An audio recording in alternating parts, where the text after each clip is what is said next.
Welcome back to my channel. If you're thinking about booking a Mediterranean cruise, you need to watch this video because the experience is not the same as cruising MSC in the United States.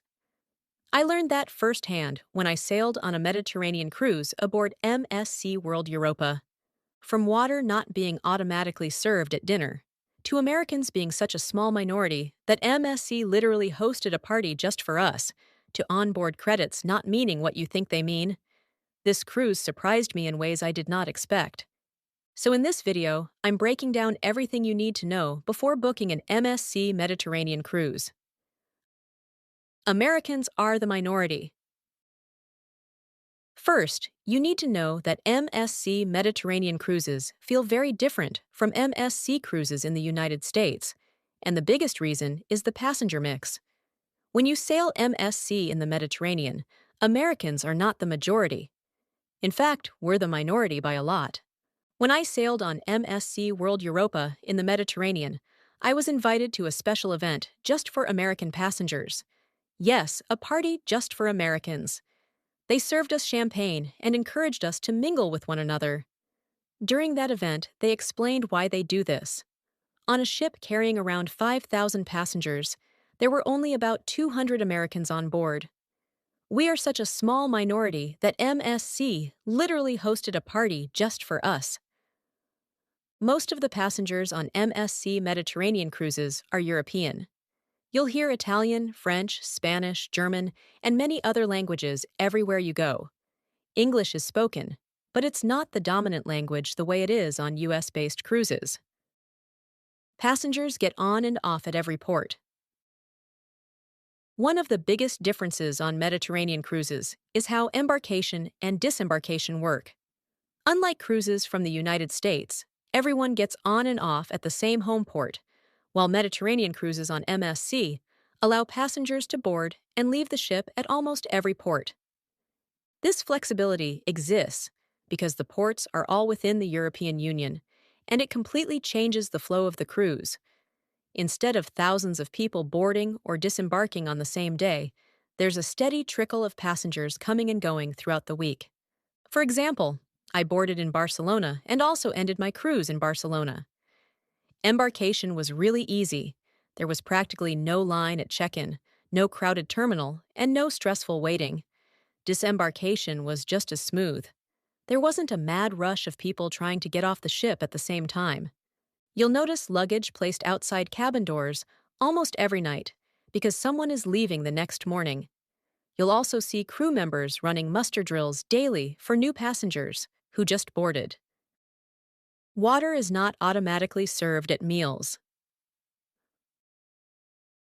One thing I really struggled with on MSC Mediterranean cruises is how water is handled at meals. If you're used to cruising in the US, you're accustomed to sitting down at a table and automatically being served tap water. That's not how it works here.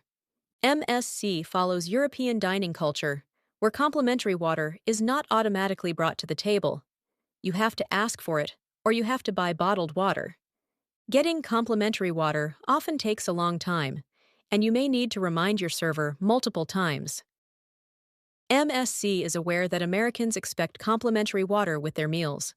So when Americans book MSC Cruises in Europe, a bottled water and coffee package is usually included in the cruise fare. What this means is that at dinner, you'll be served bottled still or sparkling water at your table, and you'll also receive coffee with dessert at no extra charge. On US cruises, this is something we take for granted, because it's standard for everyone. On Mediterranean cruises, however, not all passengers receive this benefit. That said, this package does not apply to breakfast, and lunch can be hit or miss. At breakfast, juice is offered automatically, but water is not. If you want water, you have to ask for it, and it can take a while to arrive. It's especially frustrating when all you want is water, and they keep offering juice instead. A common mistake people make on Mediterranean cruises is booking shore excursions at every single port. The truth is, you don't really need to. Many Mediterranean ports have hop-on, hop-off buses, and sometimes even hop-on, hop-off trains. These are much cheaper than cruise shore excursions, and they are very accessible, since most are located right outside the cruise terminal. When you step off the ship, you'll see them immediately. You can buy tickets on the spot, hop on the next bus, and explore the city at your own pace. The buses typically come with headsets that provide commentary in English, which makes it easy to understand what you're seeing. Valletta in Malta has hop-on, hop-off buses. So does Messina in Sicily.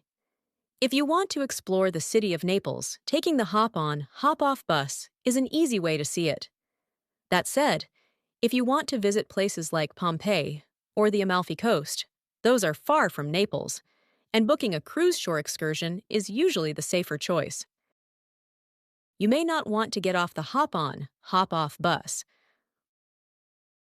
One important thing to keep in mind with hop-on, hop-off bus tours is that in some smaller Mediterranean ports, the buses don't run very frequently.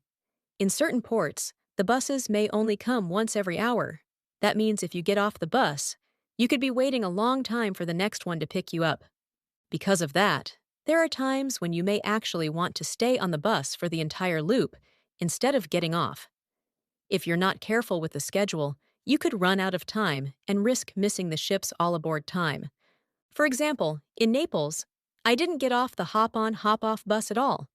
I stayed on for the entire loop and just enjoyed the sightseeing from the bus. It was a relaxed way to see the city without worrying about timing.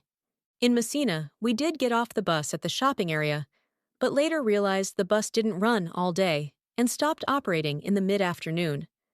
Luckily, the shopping area was within walking distance of the cruise port, so we were able to walk back to the ship. If it hadn't been, that could have been a much more stressful situation. You don't need a beverage package if the cruise is port-heavy. Most MSC Mediterranean cruises are extremely port-heavy. You'll stop at a new cruise port almost every day, with very few sea days. Because of this, many people don't spend much time on board the ship. If your itinerary is port-heavy, I don't recommend buying the beverage package. Instead of buying a beverage package, buy your drinks a la carte instead.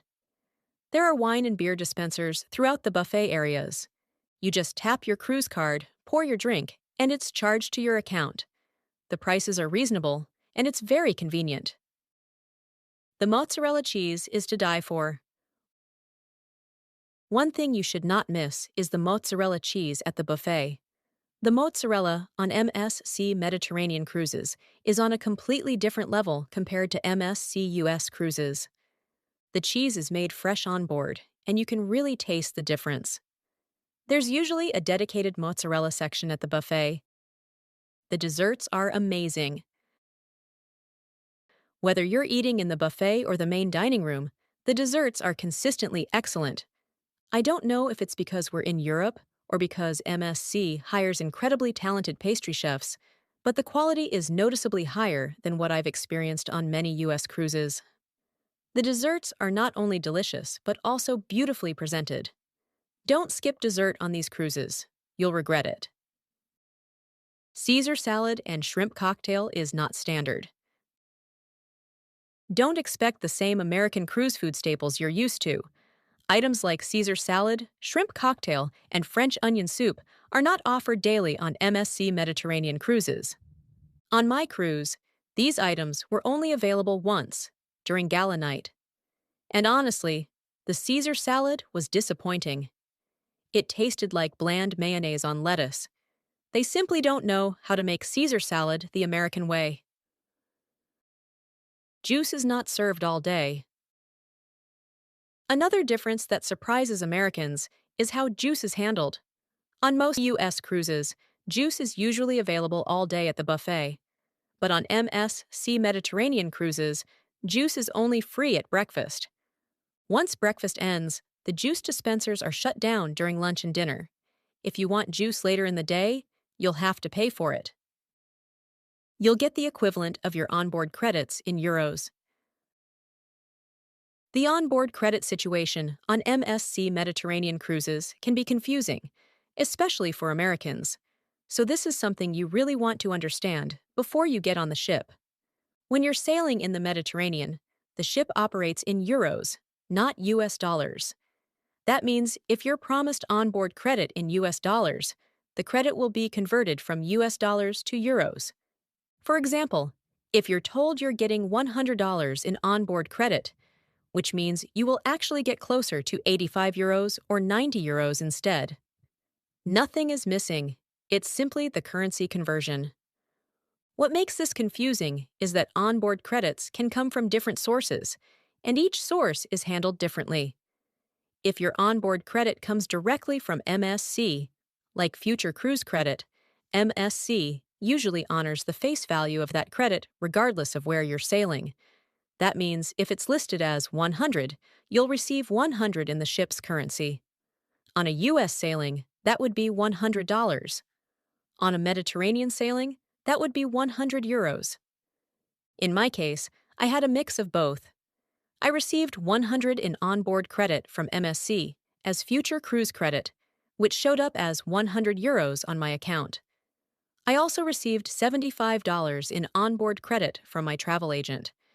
Since that credit was issued in US dollars, MSC converted it to 64 euros. So in the end, I had 164 euros to spend on board, instead of the 175 euros I initially thought I had. Do the status match. If this is your first MSC cruise, make sure you complete the status match before you sail. MSC will match your membership level from other cruise lines and hotel loyalty programs. I used my Celebrity Cruises Captains Club level and was matched to MSC Gold Voyagers Club. As a Gold member, I received perks like a free 1-hour thermal spa access, discounts in the gift shop, and invitation to a VIP party with free champagne. I've made a separate video explaining exactly how to do the status match and what mistakes to avoid, so make sure to watch that before you apply. Get your free cruise packing list. Whether you're a first-time cruiser or a seasoned traveler, this one-page checklist makes sure you never forget the essentials. Download my free cruise packing list printable. Link in the description below. Want to learn how to get free onboard credit on your next cruise? Don't miss the next video. I'll show you exactly how. I hope you found this video helpful. Please like and subscribe for more cruise and vacation videos like this. Thanks for watching.